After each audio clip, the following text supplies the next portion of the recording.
Okay. So this is the last, I guess, topic in Calculus 1. Okay. So after this, we're basically done with new information. I say basically because there's a few little things we've kind of skimmed over that we'll bring back.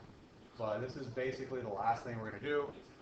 There are 4 parts to this unit. So we got today, tomorrow, and Friday, and then Monday. And we'll have a review and then test probably on Wednesday, we might guess. Okay. Huh?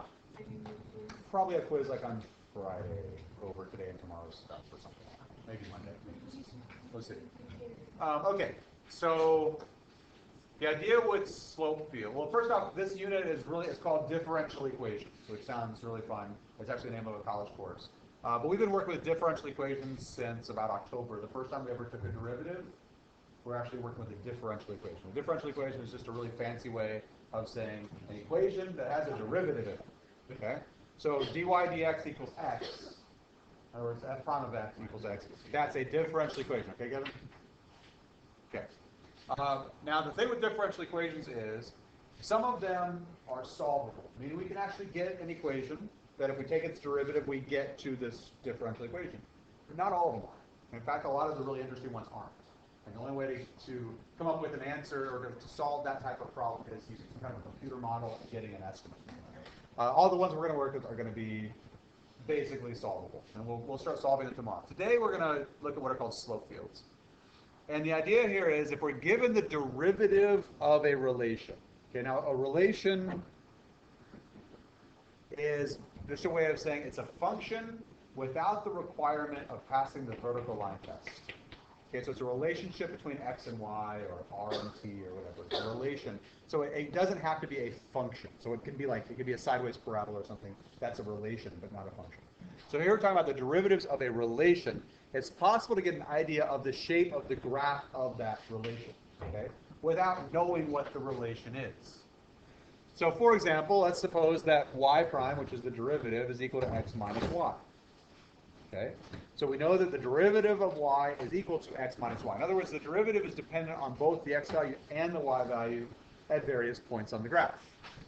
If we get the slope at different points, we'll start with 2, 1. So notice we would just plug, well, x is 2, y is 1. We'd plug that in here. 2 minus 1 is 1. So y prime at 2, 1 equals 1.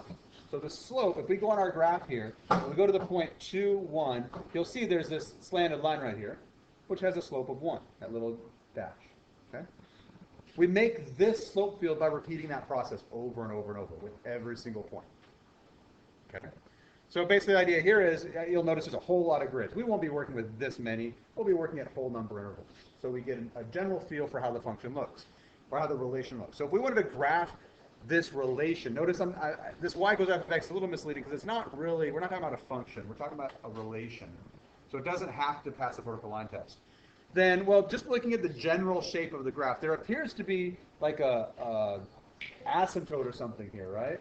And then on this side, it's going up. On this side, it seems to be going down. So we might draw something where it's going up like this.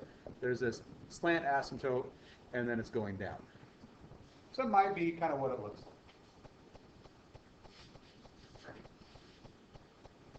Now notice I'm not concerned with what the equation for this line is, or this relation is. Not particularly interested in that yet. Okay. And it's important to notice that a number of guesses are possible with similar looks to this. In other words, I could have, like here I said, well, I could go like this. I could have started a little bit further down maybe, and it would have gone the same general shape, right? It would go up to that asymptote, and then that would be going down. In general, I could have a whole lot of different possibilities. That one, this one goes down further, right, and so on. This is called a family of curves. Okay, that's what we're calling it, family of curves. We call it a family of curves because there's a lot of them. So it's not one particular curve. There's a lot of different possibilities. And we do this if you think about how we would get, if we have y prime equals x minus y, we would do the indefinite integral. Okay, and the indefinite integral always has that plus c at the end, that unknown constant. And so whenever we get the solution to a derivative, when we take the integral, we get plus c, which means it can be shifted up or down. So a simple example, if I do the antiderivative of x dx, so I get x squared over 2 plus c. Now what does the graph of x squared over 2 plus c look like? It's a parabola, but it's a parabola that could be anywhere on the y-axis. It could be up there, or it could be down there, or down there. It's this family of solutions. It depends on the value of c. And we can only figure out c if we have some initial condition. We have the initial value problems that we did. Okay. So all of these, so the fact that we can integrate this and we get this translation, hopefully that kind of clicks with, okay, so this isn't one particular solution. It's a family. It's all kinds of different things. Okay. But they all look very similar. Okay, they're just shifted up or down.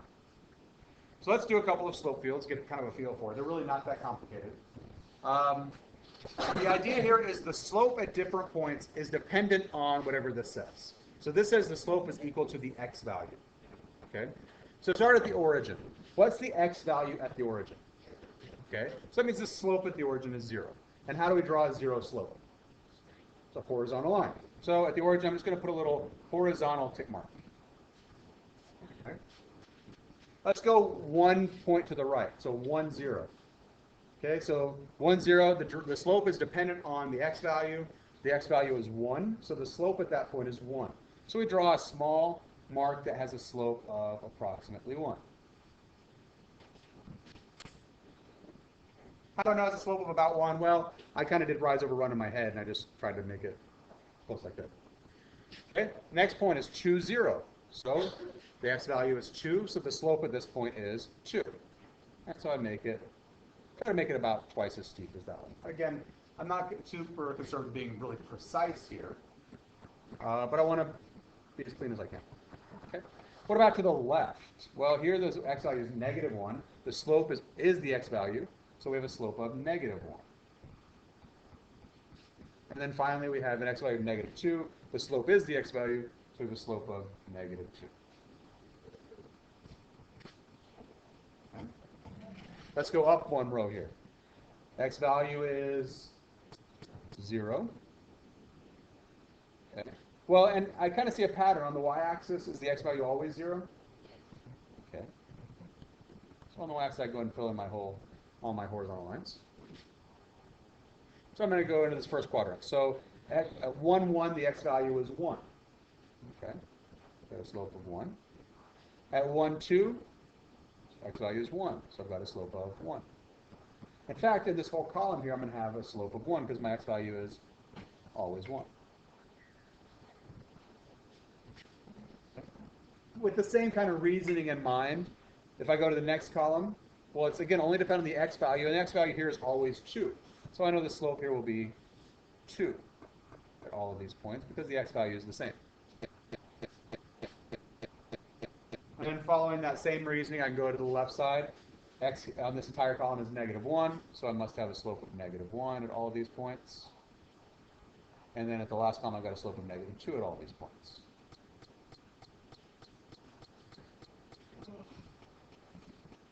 And so we say, well, what kind of curve is this? And again, we're looking for a general image. And so they all seem to kind of be going down. They flatten out, and they go back up. And so it's some kind of a parabola. Now think about it for a second. If I tell you the derivative of a function is x, what are you going to tell me the function is?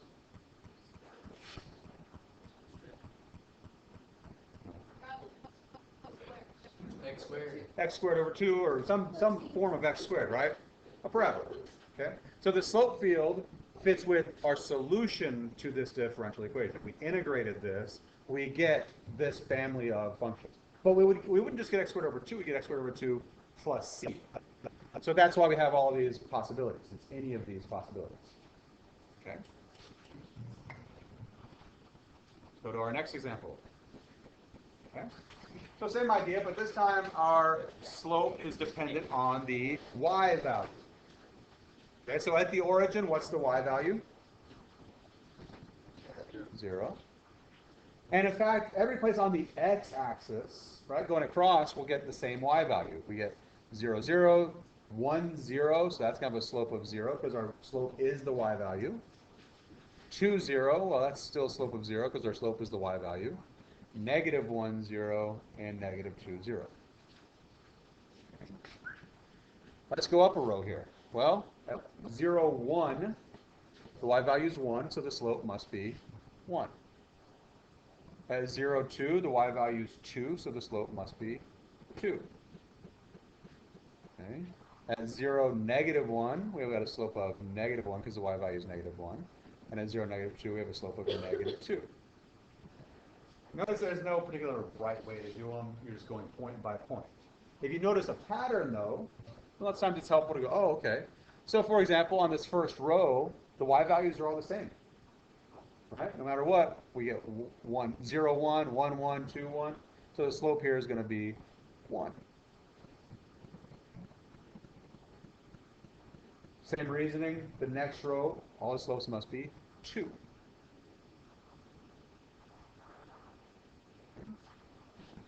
On the next row, our slopes must be, well, going down, it must be negative 1. So we have a slope of negative 1 going straight across here.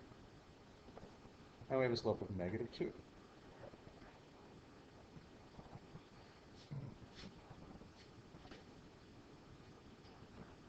So, looking at this, well, what do you guys think? Like 2 asymptotes, what do you mean?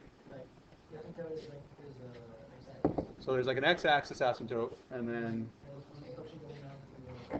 so one appears to be kind of going up like this, and one appears to be going down like that. Pretty astute, sure.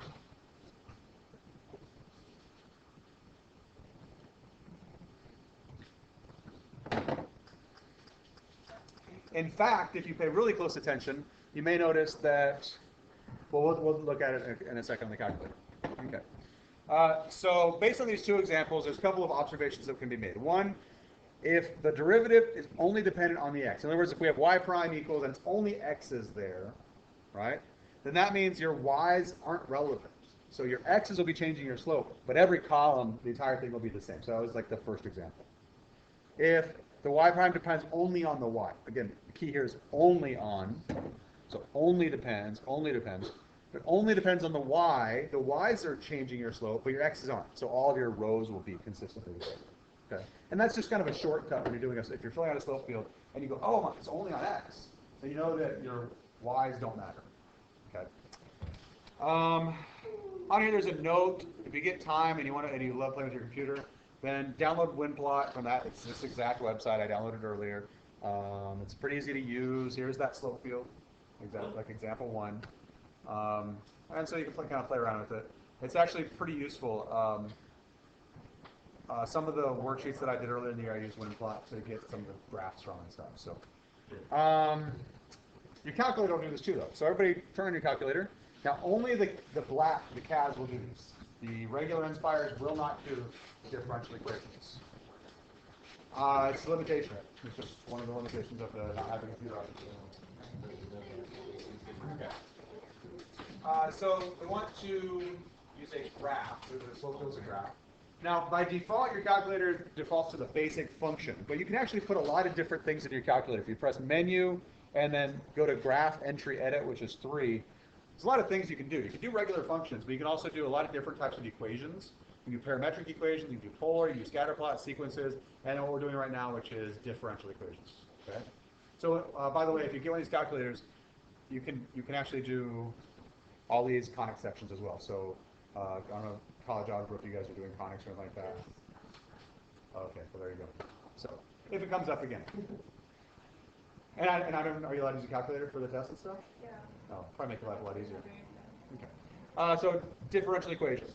So, diff-EQ. That's the name of the course at college. It's right between Cal 2, Cal 3, sometimes after Cal 3, it just depends on your major and your college. So, let's look at the first graph that we were given, which was x minus y. Okay? In other words, that first scatter slope field that was on the paper already. So if we go ahead and put in x minus y right here, which seems pretty intuitive, right? We get a slope field. Oh wait, no, we don't. Nothing happens. Okay? Nope. There's a reason for that. So if you press Enter, press Tab, and notice it's at y2. We want to go back up to y1. Our variable here, our independent is x, but our dependent is not y. It's y1. The calculator only knows what's right here. So y1, if we put x minus y1, and we press Enter, then we get our slope field. Okay? That's the most common mistake that I see students make after, if you haven't done this in a while, forgetting that y1 and not going back and like, oh, that's what it's doing wrong. I've actually had someone write no slope field because their calculator wouldn't do it. Yeah, made me sad. Okay, so press tab, press the up arrow. Now, down here at the bottom, you may notice something interesting. You have x0 and y1, 0. These are initial values. So tomorrow, we're going to start working with solving these differential equations. We can get an idea graphically of what we're doing first, though. So let's just pick up, this is a coordinate. So let's say like 1, 3, and see what it does. So 1, 3, and press enter. Okay, so what do you think it's doing?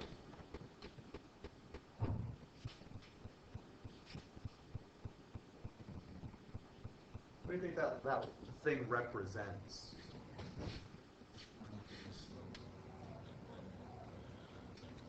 Well, no, because the slope at that point is that one little thing, right?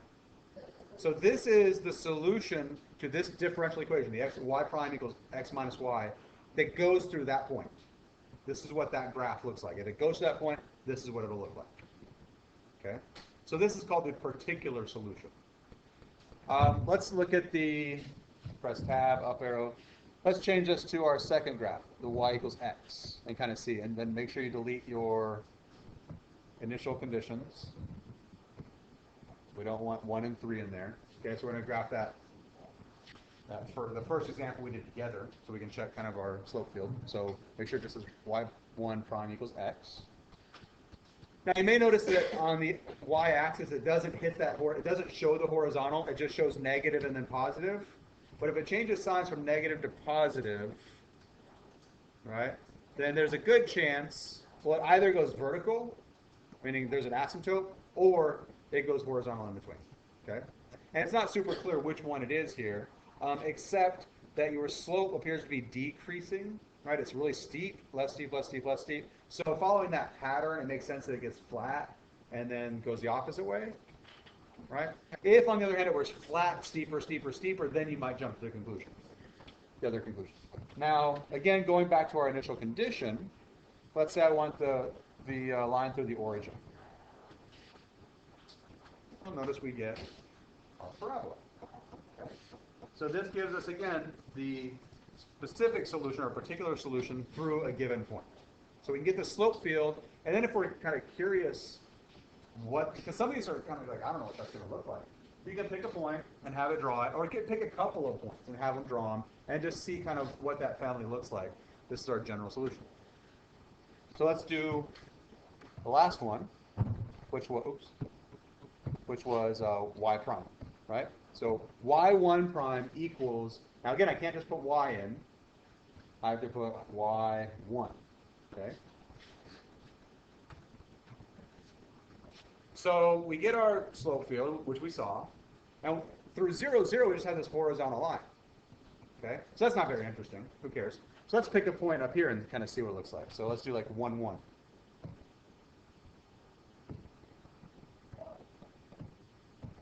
If we do through 1, 1, well, now we get that graph. And what is that a graph of? What kind of function is that?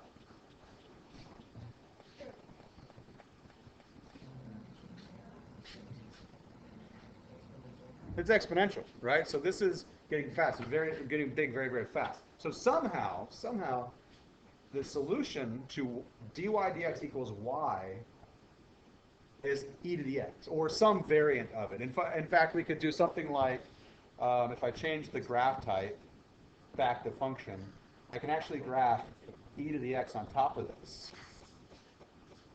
And so it's not quite e to the x, but it's something related to e to the x. Right, so there's some relationship here, and we'll see exactly what that is tomorrow. But again, this is a really useful tool when you're doing slope fields, check them on the calculator. The way that these show up on the AP exam, there's two different ways. Both of them are non-calculator ways. Okay, so don't start relying on the calculator. Same rule as always. Calculator is good for checking your work. Very rarely is it good for only doing your work. The way it shows up, one, if it's on free response, every time I've seen it, you have to sketch a slope field. You have to talk about you have to usually draw the actual particular solution, like what this is doing, and we'll talk about exactly how to do that. And then you have to do some kind of what we're going to be doing tomorrow in the next day, which is separation of variables and solving the differential equation. The other way is multiple choice. Shows up the non-calculated multiple choice, and that's the more frequent way I've seen it.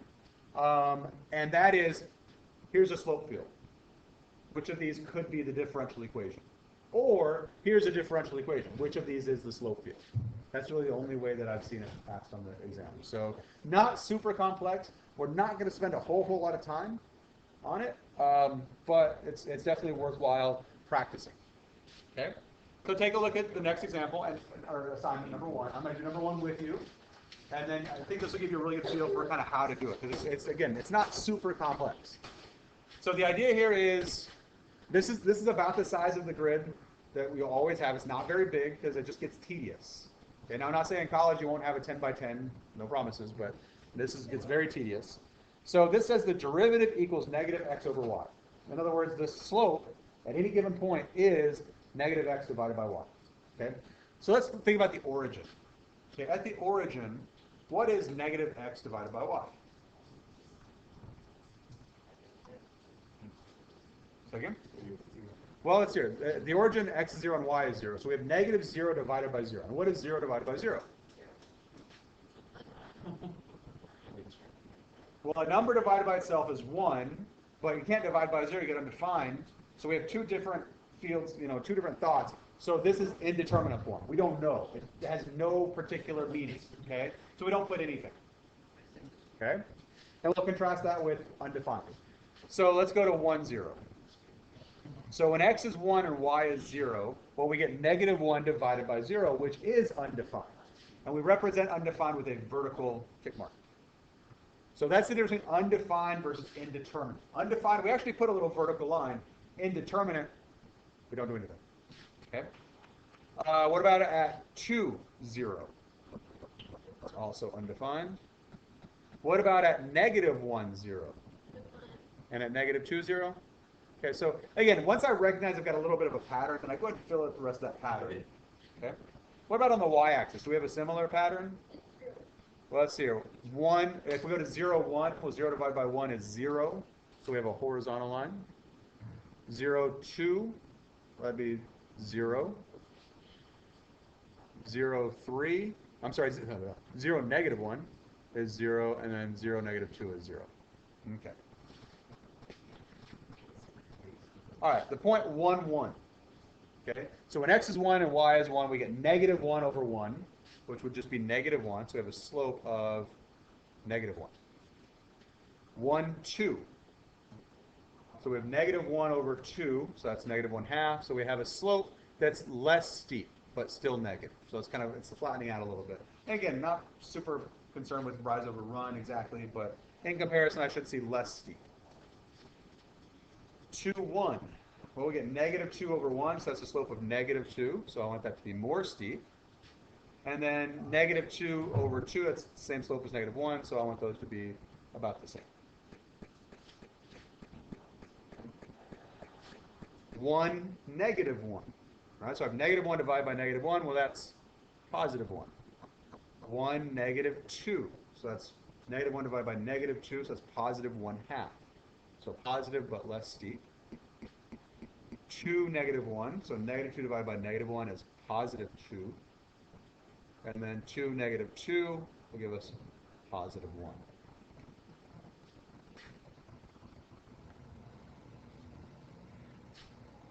And you can maybe imagine if this were a more complex thing, this might take you to do a little bit of scratch work on the side, right? Kind of just writing it down so you don't get too many numbers in your head and get confused.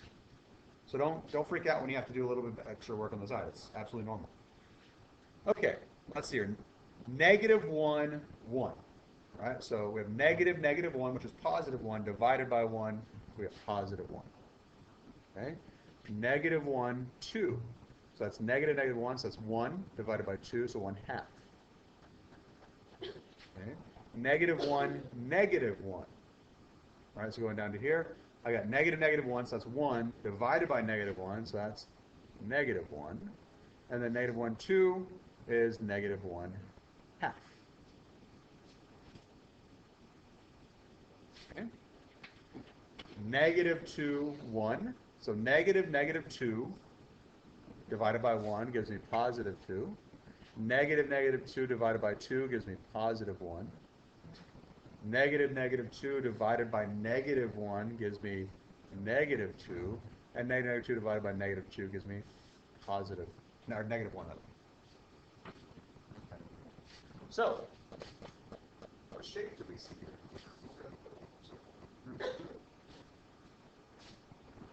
So we have a circle. That's what the general shape would look like. And what would the relation be for this circle? For any circle? What's the relation? In other words, what's the equation for a circle?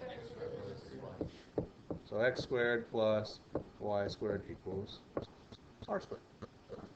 That'd be the good relation. Now, if you're not sure what the relation is, again, here it says, make a guess. So if you're not sure, don't sit there for 25 minutes and go, I don't know, I guess I'm just going to stick and do nothing. Make a guess. Say, I don't know, maybe this. If it's wrong, life goes on. Make some kind of a guess. You can always check it on the calculator. Right? You make your guess. You say, I think this slope field fits this equation. So put the slope field in. Right? And then we can do a particular solution. And it'll graph the upper half, won't graph the whole thing out. Okay? So on each of these, that's basically, you're going to fill in the slope field. You're going to draw what you think, the curve that would fit, or a curve that would fit, and make a guess at what the relation might be. Keep in mind, the relationship between this and this. In other words, somehow, if I take the integral of negative x over y, I must somehow get this type of an equation. Right? Now we've never integrated something like negative x over y. Right? We've never done that. We will tomorrow. We've never done that. So I'm not expecting you to do it. But we have integrated something like 1 over x.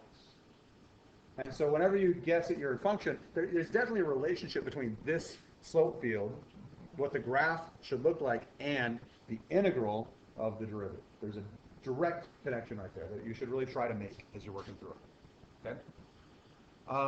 Once you get to number 6, then you start seeing some multiple choice.